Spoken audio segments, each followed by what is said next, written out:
Hello hello ಮಾಲಕ್ರ hello hello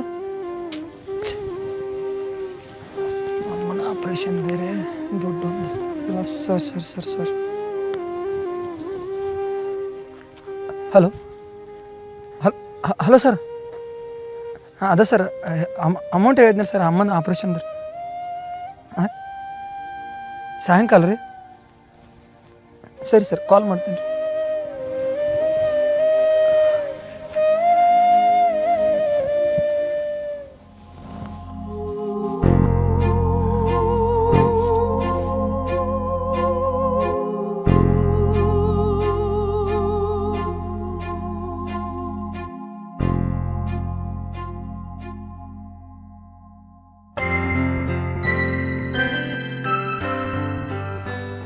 ಇವತ್ತು ನನ್ನ ಎಂಗೇಜ್ಮೆಂಟ್ ಐತಿ ಮರತಿ?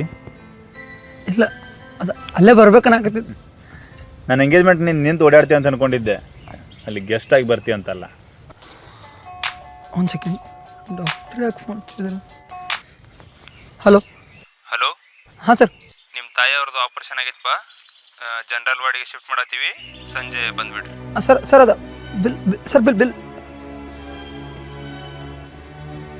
ಬಿಲ್ ನೀ ಪೇ ಮಾಡಿದೆ? ಅಲ್ಲೋ ನಿನ್ನ ಎಂಗೇಜ್ಮೆಂಟ?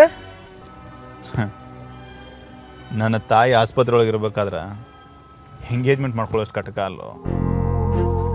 ಈ ಪೌರಾಣಿಕ ಕಥೆಗಳನ್ನ ಹೇಳ್ಬೇಕಾದ್ರೆ ಕೃಷ್ಣ ಸುಧಾಮನ ಕಥೆಗಳು ಹೇಳ್ತಿದ್ರು, ಅವರಿಬ್ಬರು ದೋಸ್ತಿ ಬಗ್ಗೆ ಹೇಳ್ತಿದ್ರು.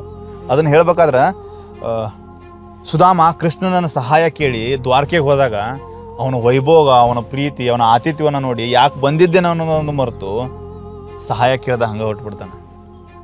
ಆದರೆ ಕೃಷ್ಣನ ಸ್ನೇಹ ಎಷ್ಟು ಗಾಢವಾಗಿತ್ತು ಅಂದ್ರೆ ಅವನ ಕಣ್ಣಲ್ಲಿ ಅವನ ನೋವನ್ನೆಲ್ಲ ಅರ್ಥ ಮಾಡಿಕೊಂಡು ವಾಪಸ್ ಅವನ ಮನೆಗೆ ಹೋಗಿ ಮುಟ್ಟೋಷ್ಟರಲ್ಲಿ ಅವನಿಗೆ ಬೇಕಾದಂಥ ಎಲ್ಲ ಸಹಾಯವನ್ನು ಕೊಟ್ಟು ಕಳಿಸಿರ್ತಾನೆ. ಇಂಥ ನೀತಿ ಕಥೆಗಳನ್ನು, ಧರ್ಮ ಗ್ರಂಥಗಳನ್ನು ಓದಿ ಬೆಳೆದವರು. ಒಬ್ಬ ಸ್ನೇಹಿತನ ತ್ರಾಸ ಏನಂತೇಳಿ ಅವ್ನು ಹೇಳಿದ ಮೇಲೆ ತಿಳ್ಕೊಬೇಕಂತೇನಿಲ್ಲ, ಅವನ ಕಣ್ಣಾಗಿರುವಂಥ ನೋವ ಎಲ್ಲನೂ ತೋರಿಸ್ಬಿಡುತ್ತೆ. ಒಬ್ಬ ದೋಸ್ತ ಖುಷಿಯಾಗಿದ್ದಾಗ ಪಾರ್ಟಿ ಕೊಡಿಸ್ ದೋಸ್ತ ಅಂತೇಳಿ ಎಷ್ಟು ಹಕ್ಕು ಸಿರಿ ಕೇಳ್ತೀವೋ, ಅವ್ನು ಕಷ್ಟದಾಗಿದ್ದಾಗ ಅವನಿಗೆ ಬೆನ್ನಾಗಿ ನಿಲ್ಬೇಕಾಗಿರೋದು ಕೂಡ ನಮ್ಮ ಕರ್ತವ್ಯ ಐತಿ.